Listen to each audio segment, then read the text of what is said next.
Merci, Madame la Présidente. Salute a tutti.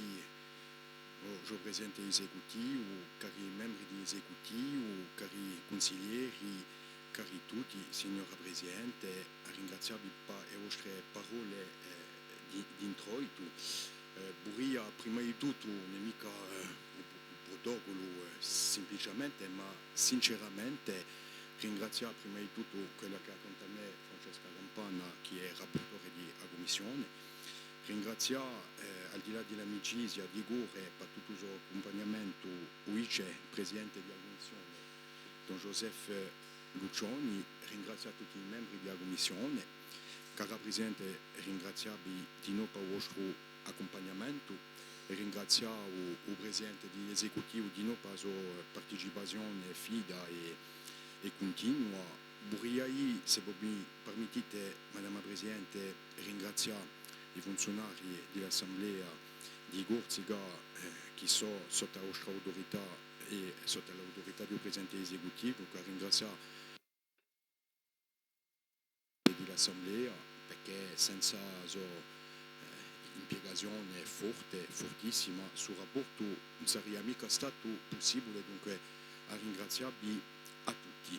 Lei mi ha precisato durante anche se non è mica un rapporto portato all'inizio dall'esecutivo, ma abbiamo avviato la decisione di consultare l'Assemblea della Gioventù per presentare il rapporto. È stata fatta la settimana scorsa di presentare il nuovo rapporto davanti all'USESEC, è stata fatta la settimana scorsa e abbiamo presentato a stampa chiamando l'insieme dei gruppi per la presentazione 3 settimane fa di un rapporto che è stato adottato in commissione all'unanimità di voti con non partecipazione.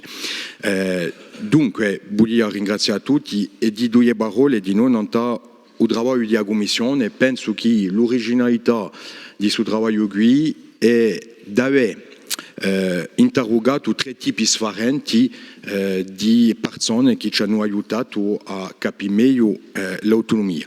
Le prime persone sono costituzionalisti, universitari, specialisti di materia costituzionale.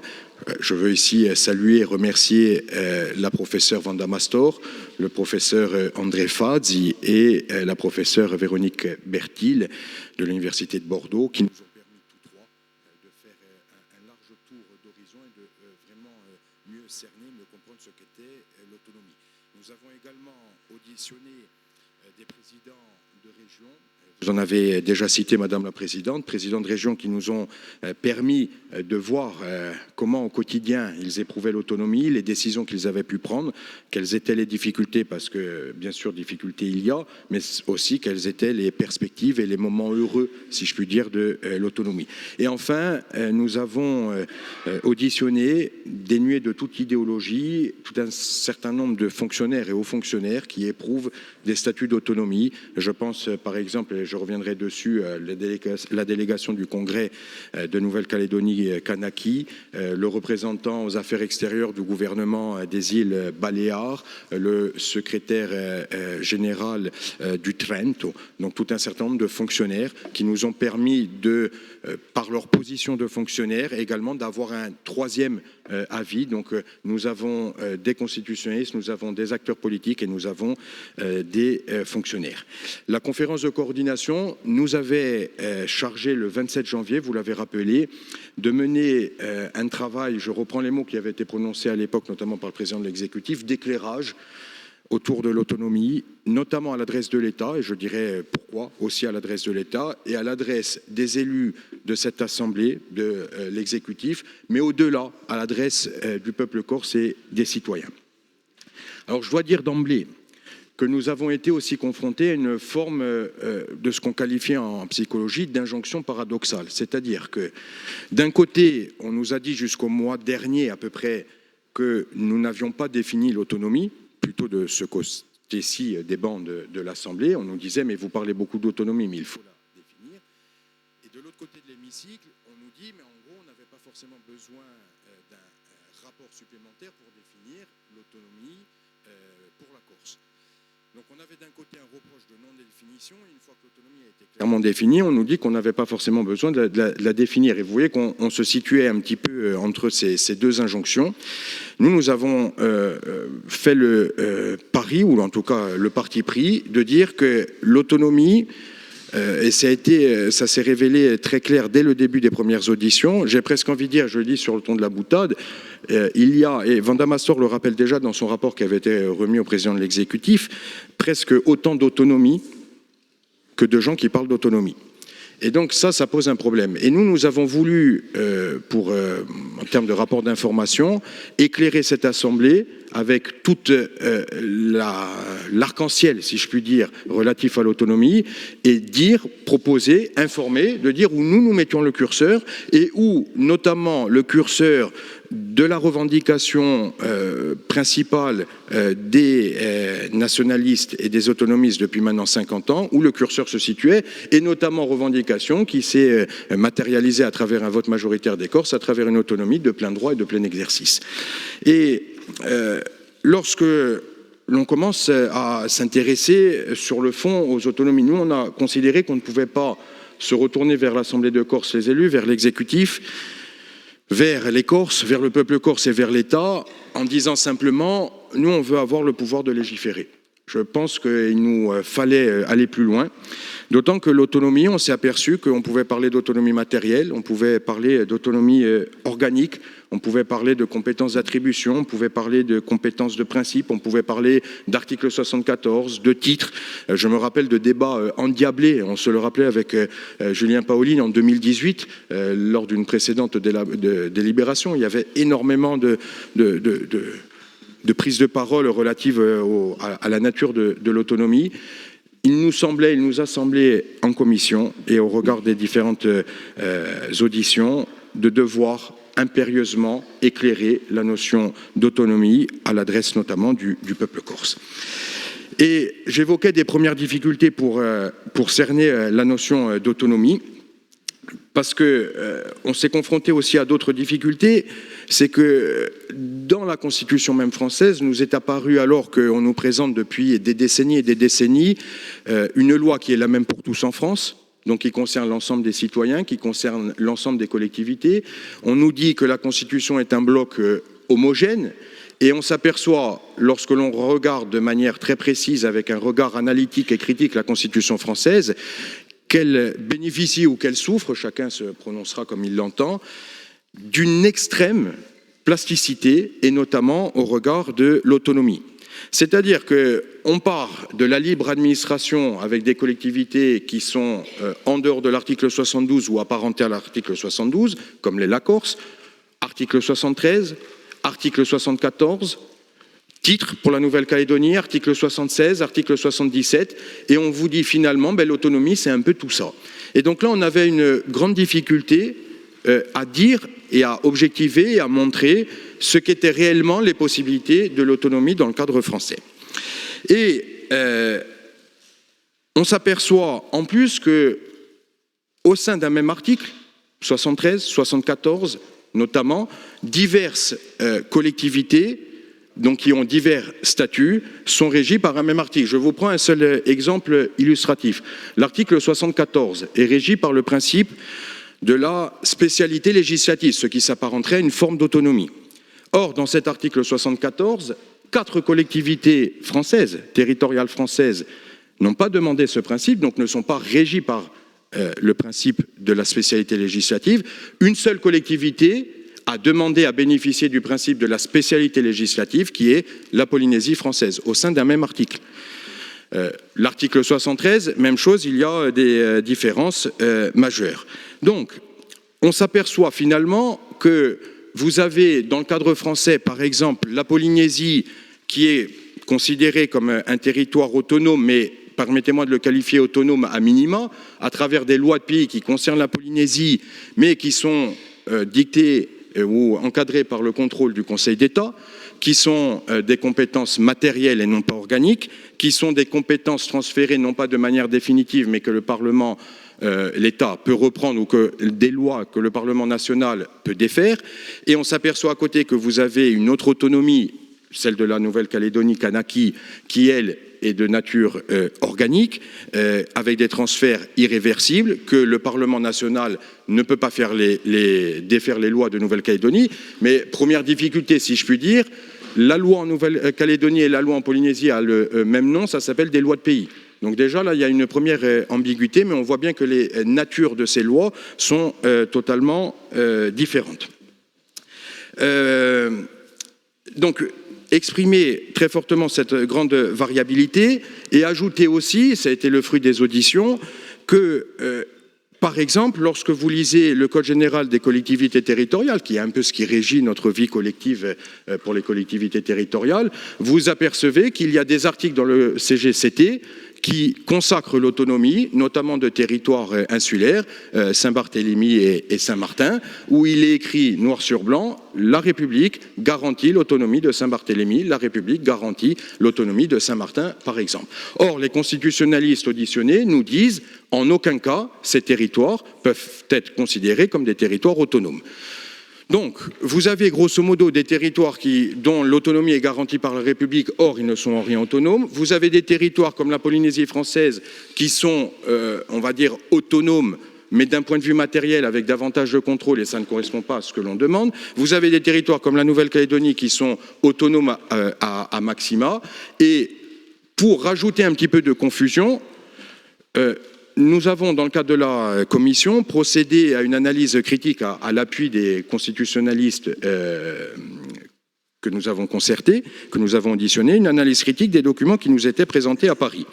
Je voudrais juste citer 2 slides qui nous ont été présentés à Paris lorsque nous avons fait un tour sur les autonomies, on va dire, françaises. Vous aviez une première slide qui figure dans le document où les collectivités territoriales de l'article 74 sont mis au même titre que la Polynésie française et au même titre que la Nouvelle-Calédonie pour présenter l'article 74. Or, je vous ai dit précédemment que 4 collectivités ne bénéficiaient pas de l'autonomie au sein de l'article 74. Pourtant, lorsque Paris nous présente l'autonomie, on nous dit, vous avez les 3 saints plus Wallis et Futuna, au même titre que la Polynésie, au même titre que la Nouvelle-Calédonie, qui ne fait pas partie de l'article 74. Donc là, je vais dire à ce stade qu'il y a un biais dans les documents qui sont présentés à Beauvau à ce niveau-là, où même Beauvau nous fait un reproche qui a parfois été prononcé, et on respecte tout à fait dans cet hémicycle, de nous dire vous ne définissez pas l'autonomie. Mais dans les documents même de Paris, élaborés par la plus haute administration d'État, on nous présente une slide dans laquelle figure à la fois Saint-Martin et à la fois la Nouvelle-Calédonie. Donc là, ça pose un premier problème, d'où le travail de la commission. Et si je continue, la seconde slide qui nous est présentée à Paris, on nous dit « Une autonomie centrée sur des compétences de proximité, le modèle des 3 saints ». C'est le titre de la slide. Je répète, une autonomie centrée sur des compétences de proximité, le modèle des 3 saints. Or, tous les constitutionnalistes auditionnés nous disent les 3 saints ne bénéficient pas d'autonomie. Pourtant, l'État lui-même nous dit c'est un modèle d'autonomie centré sur des compétences de proximité. Donc là, ça peut nous induire et induire cette Assemblée en erreur. Troisième slide dans ma présentation, présentée à Beauvau, qui a pour titre une autonomie renforcée. Donc une première autonomie, c'est celle centrée sur les compétences de proximité pour les 3 saints. Une troisième slide, une autonomie renforcée, les modèles polynésiens et calédoniens. Donc on nous présente 2 types d'autonomie différentes et on nous dit finalement dans une même slide que le modèle polynésien et le modèle calédonien sont peu ou prou les mêmes. Or, encore une fois, les constitutionnalistes interrogés nous disent que, sans dire que ça n'a rien à voir, ce ne sont pas les mêmes modèles d'autonomie.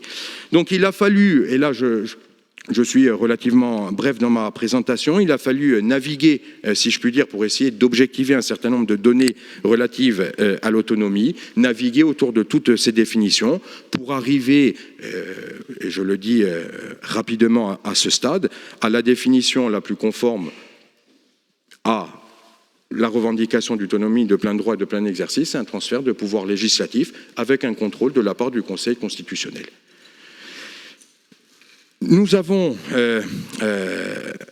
aussi analysé les documents qui nous étaient présentés au niveau des autonomies au niveau européen par le ministre de l'Intérieur et des Outre-mer. Et il a été frappant de remarquer que toutes les autonomies des îles européennes, à part la Crète que je mets de côté. Toutes les îles au niveau européen et au niveau aussi portugais avec les Açores et Madère bénéficient d'autonomie législative avec une compétence de principe. Les documents de Beauvau nous présentaient ça comme des assemblées qui administrent un territoire. Or, tous les constitutionnalistes nous disent non, c'est pas exactement ça, c'est pas des conseils élus, pardon, le mot employé par Beauvau, c'est un conseil élu qui administre.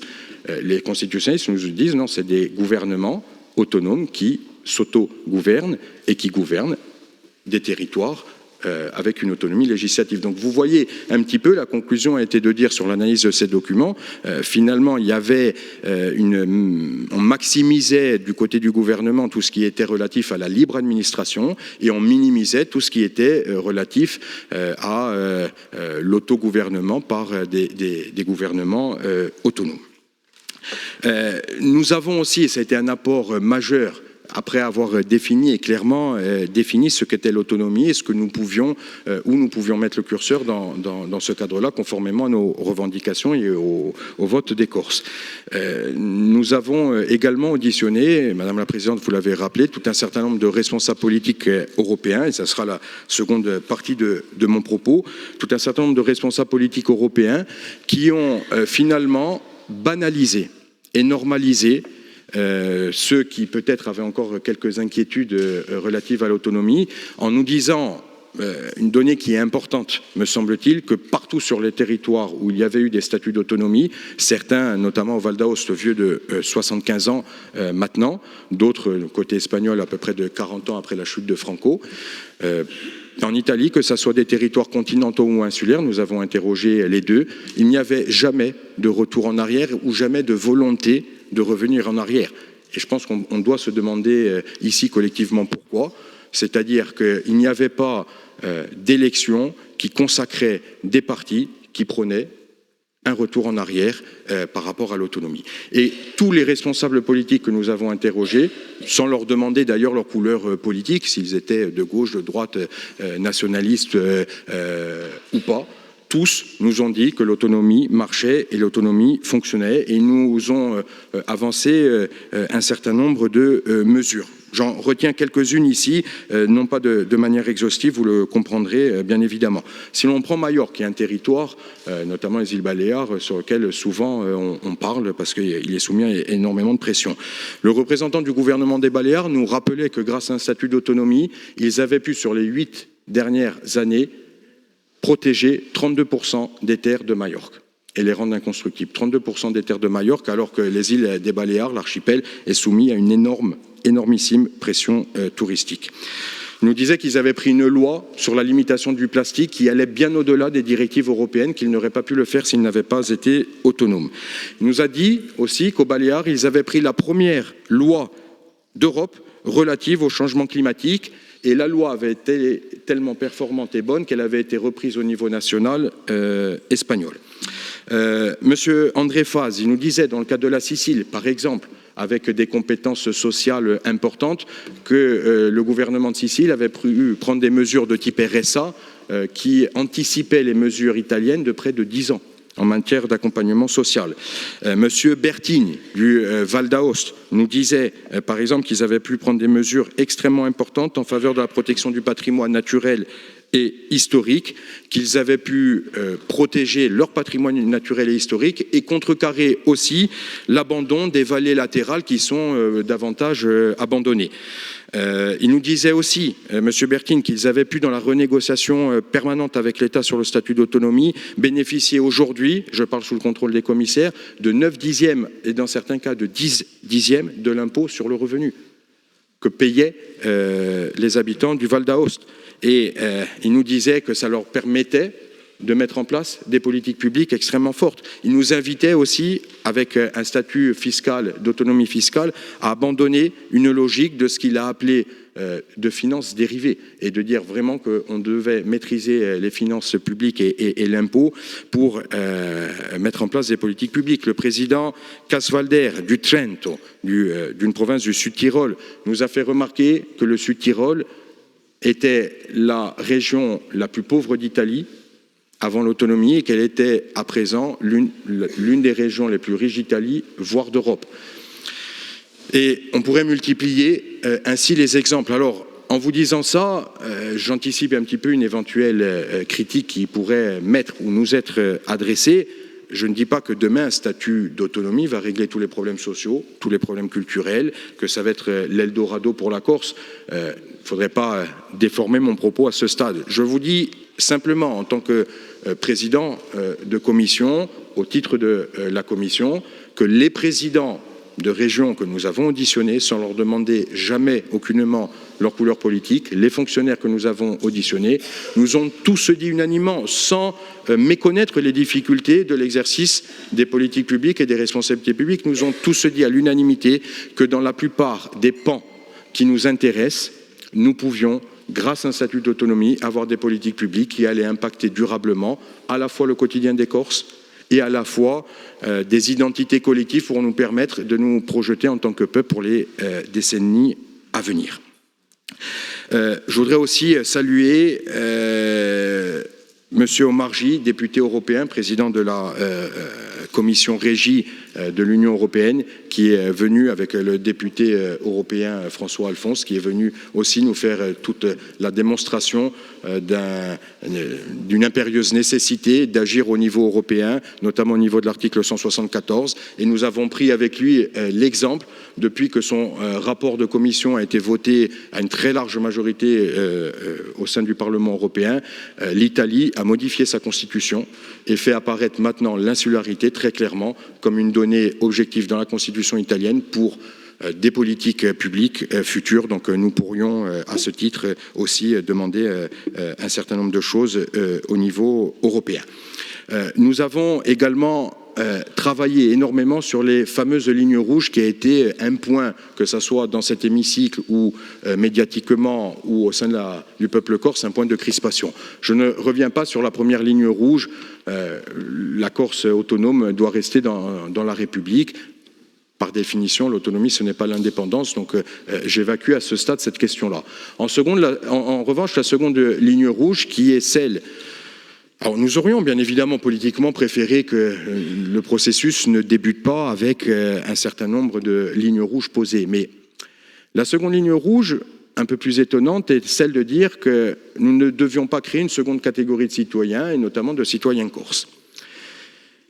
Nous avons là aussi auditionné tout un certain nombre de personnes et de constitutionnalistes qui nous ont rappelé, faut-il le dire, qu'actuellement en France existait déjà 3 citoyennetés qui se superposaient, la citoyenneté française, de facto la citoyenneté européenne et enfin la citoyenneté calédonienne.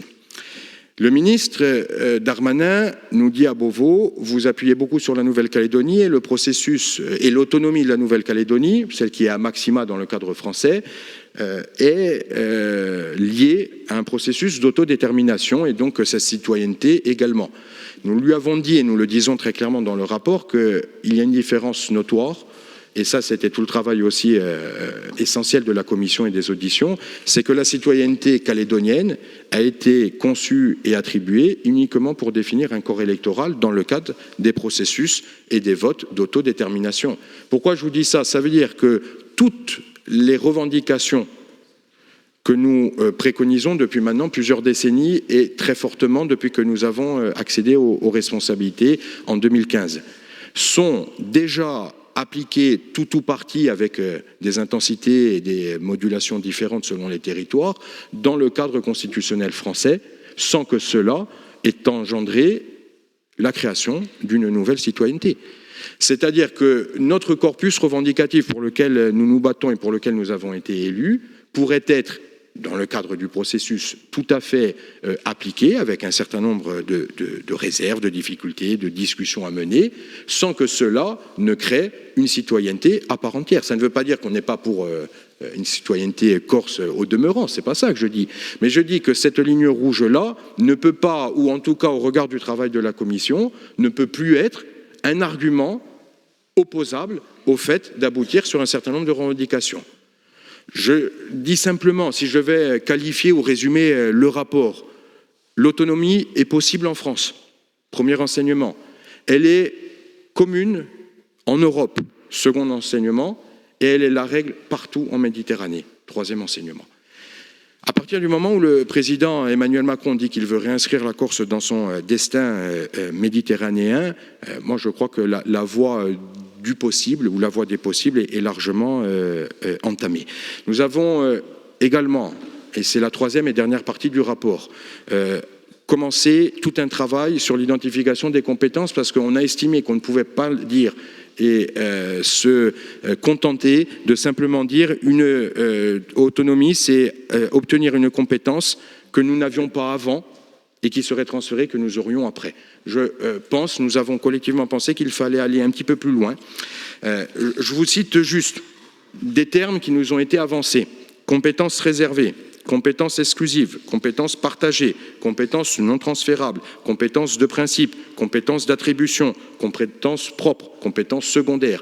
Donc tout le travail de la Commission a été finalement d'identifier les différentes natures de compétences et charge après à l'exécutif et à cette assemblée, dans un calendrier qui sera le sien, qui sera défini, de dire voilà tel type de compétences que l'on veut selon tel calendrier, selon tel partage avec l'État.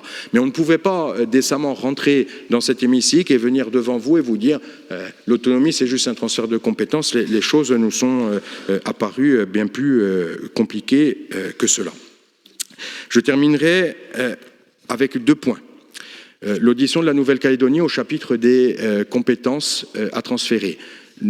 Toutes les auditions nous ont permis de dire, et je le dis encore une fois, j'essaye avec la plus grande honnêteté qui peut me caractériser, de dire que le transfert de compétences est quelque chose de complexe. Ceux qui diraient le contraire ne seraient pas honnêtes intellectuellement. C'est quelque chose de complexe, mais partout en Europe, toutes les auditions, et notamment je ne retiendrai que celle-ci, mais toutes les autres auditions pourraient abonder dans mon sens, nous ont dit que si le processus de transfert de compétences était un processus complexe, il était parfaitement réalisable et il avait été parfaitement réalisé ailleurs. En Nouvelle-Calédonie, il y a eu un accord politique que vous connaissez bien maintenant, l'accord de Nouméa en 1998. Ils se sont retrouvés, c'est un petit territoire, un petit archipel, la Nouvelle-Calédonie, à des milliers et des milliers de kilomètres d'ici. Ils n'avaient pas forcément une culture légistique énorme. Ils sortaient d'une guerre civile entre indépendantistes et non-indépendantistes. Ils ont trouvé un accord commun politique et ils se sont, je le dis rapidement, presque du jour au lendemain, ils ont dû faire la loi avec une valeur constitutionnelle, avec uniquement le contrôle du juge constitutionnel, donc c'est-à-dire quelque chose que nous demandons également et qui est extrêmement ambitieux. De l'aveu même de la délégation de Nouvelle-Calédonie, de la délégation kanak, on aurait pu penser que l'appareil gouvernemental calédonien se serait effondré face à la difficulté de la tâche. Et je parle encore une fois sous le contrôle de tous les commissaires et le président de l'exécutif nous avait honoré de sa présence. Ils nous ont dit que, bien sûr, l'exercice avait été difficile, mais je ressortirai un seul chiffre.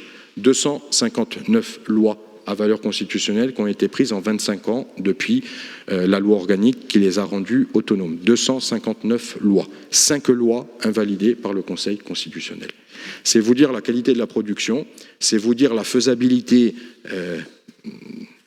d'un statut d'autonomie. Je ne dis pas que nous ferons mieux, je ne dis pas que nous ferons moins bien, moi je ne suis pas devin, mais je vous dis au titre de la Commission simplement qu'un territoire éloigné à des milliers de kilomètres, qui n'était pas forcément destiné du jour au lendemain sans formation, a réussi pendant 25 ans à produire de la loi et à très bien la produire. Ça ne veut pas dire que tous leurs problèmes sociaux ou autres sont réglés, mais ça veut dire qu'ils ont réussi à faire quelque chose. Et un point fondamental qui est ressorti de l'ensemble des auditions et notamment de celle de la délégation calédonienne, c'est le mot formation qui va vous plaire à beaucoup d'entre vous. Ils nous ont dit, lorsque nous n'avions pas les fonctionnaires, et je me tourne vers eux, lorsque nous n'avions pas le personnel politique, et je me tourne vers l'exécutif et vers les membres de cette assemblée, eh bien, à la fois les fonctionnaires, à la fois le personnel politique s'est formé. Et je crois qu'il ne faut pas du tout avoir peur de cette perspective-là, pour nous, pour les fonctionnaires, c'est-à-dire la formation. Ils nous ont dit par exemple que le congrès de Nouvelle-Calédonie Kanaki envoyait ses fonctionnaires pendant 3 mois au Conseil d'État. et au Conseil constitutionnel. Pendant 3 mois, dans une collaboration, ils ont lourdement insisté sur le mot collaboration avec l'État, dans une totale collaboration avec les services du Conseil d'État, les hauts fonctionnaires et le Conseil constitutionnel. Et ils revenaient dans leur assemblée respective avec un bagage légistique à l'appui des élus, avec, nous disait-il aussi, une grande responsabilisation des élus, une montée en puissance des élus, avec un travail parlementaire et d'amendement qui avait été par la suite extrêmement accru et important. Donc j'ai essayé avec vous là, de dresser l'ensemble des points saillants du rapport. Je vous invite bien évidemment à le lire dans le détail si ça n'a pas encore été fait. Je voudrais dire un mot, et je terminerai là-dessus, sur les quelques conclusions de ce rapport. Nous avons, à travers les auditions, compris un fait majeur qui était peut-être essentiel, c'était qu'on pouvait parler de légistique autant que nous voulions, nous pouvions parler de révision constitutionnelle, tout cela devait reposer sur une reconnaissance. Et j'ai envie de dire aussi, Monsieur le Président de l'Exécutif, Madame la Présidente, chers conseillers, une reconnaissance mutuelle du conflit. Une reconnaissance mutuelle, formelle, du conflit et de sa nature profondément politique. Et ça a été l'accord de Nouméa. Alors on nous dit, oui, mais l'accord de Nouméa, c'est un accord qui vise, et c'est vrai, à un processus d'autodétermination. Mais à ce stade-là, moi je ne me prononce pas sur ça. Je dis simplement que l'accord de Nouméa, comme accord politique avec une traduction constitutionnelle et juridique, doit nous inspirer. C'est-à-dire qu'en Nouvelle-Calédonie, il y avait un problème politique qui n'est pas comparable à celui de la Corse, mais en tout cas, nous avons 2 problèmes politiques qui se posent depuis des décennies. Il y a eu un problème politique, les différentes parties en Calédonie, Nouvelle-Calédonie, Kanaki et avec l'État ont su trouver un accord qui est l'accord de Nouméa. Cet accord de Nouméa, c'est la première étape du processus. C'est l'accord politique et la reconnaissance du conflit. Et parce qu'il y a reconnaissance du conflit, il doit y avoir une traduction d'ordre constitutionnel. C'est la révision de la Constitution qui inscrit un titre pour la Nouvelle-Calédonie. Et ensuite, c'est la loi organique. Mais il ne faudrait pas confondre toutes les temporalités, c'est ce que nous avons voulu rappeler à travers les travaux de la Commission, un accord politique, une révision de la Constitution, notamment à travers un titre et des articles qui viennent consacrer et constitutionnaliser tout un certain nombre de revendications, et enfin une loi organique, et j'ai envie de dire dès à présent, des lois organiques, parce que également, et c'était un enseignement important de ces 6 mois de travaux, tous les auditionnés nous ont dit que l'autonomie était un processus permanent de négociation, mais de négociation relativement apaisée avec l'État, avec un partage clair des compétences, et qu'il y avait régulièrement des lois organiques qui venaient conforter, améliorer, boucher les trous, si je puis dire, de ce qui n'avait pas été fait auparavant.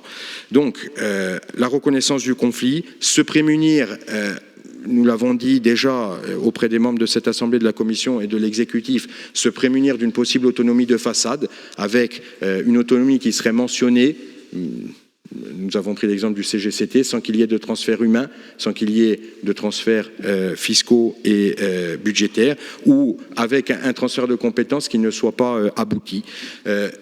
Attirer aussi l'attention qu'un bloc de compétences, tous les auditionnés nous l'ont dit, qu'un bloc de compétences n'était jamais ou rarement transféré dans son intégralité, qu'il y avait toujours voilà, un travail de dentelle à faire avec le partage de compétences.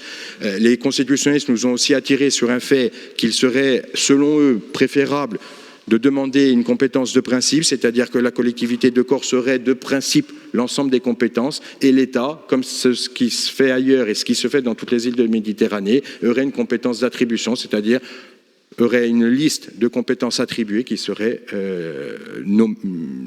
signifiée, tandis que la collectivité de Corse aurait par principe l'ensemble des compétences. La citoyenneté n'était pas incompatible avec un statut d'autonomie. Aussi revenir sur la conclusion qu'un statut d'autonomie demain doit nous obliger à repenser la relation avec l'État et à avoir une relation qui soit apaisée et collaborative avec l'État.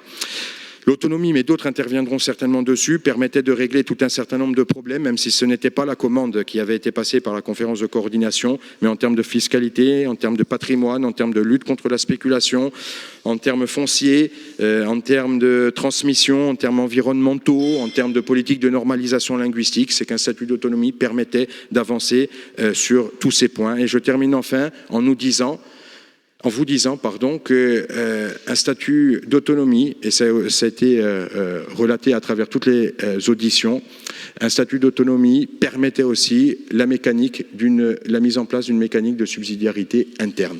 Et nous, ce dont nous discutons ici, même si la collectivité de Corse demeure la matrice, bien évidemment, et l'institution qui est là pour défendre les intérêts matériels et moraux du peuple corse, mais on discute de l'autonomie de la Corse, non pas de l'autonomie de la collectivité de Corse. C'est bien l'autonomie de la Corse qui est en jeu. Je voudrais vous dire, et ça sera le mot de la fin, que je suis à titre personnel très satisfait de ce travail, mais vous dire ça n'a pas beaucoup d'importance que je sois moi, à titre de président de commission, satisfait. Je suis satisfait à titre collectif parce qu'il y a eu un réel travail collectif. Je crois qu'on a pu lever tout un certain nombre de doutes, qu'aujourd'hui l'Assemblée de Corse, en toute quiétude, si je puis dire, peut se situer. Et lorsque j'ai pris connaissance du rapport présenté par le président de l'exécutif, j'ai vu à quel point il y avait eu un travail complémentaire entre un travail parlementaire de l'Assemblée de Corse, entre les élus de cette Assemblée de Corse, même si j'aurais voulu qu'il y ait une participation préalable transpartisane davantage plus forte qu'elle n'a été, mais il y a eu un réel travail parlementaire qui a été effectué pendant plusieurs mois et il y a eu une totale complémentarité avec ce qui vous est présenté par l'exécutif. Et donc là, c'est vraiment une satisfaction à titre collectif. Si ce rapport peut servir les intérêts de la Corse, les intérêts d'une future autonomie, si elle peut servir les intérêts de nos enfants pour demain, alors j'aurai à titre personnel, à titre de la commission, à titre collectif, nous aurons fait le travail que nous devions faire et nous pourrons en retirer une fierté, une satisfaction collective forte. Merci pour votre écoute précieuse.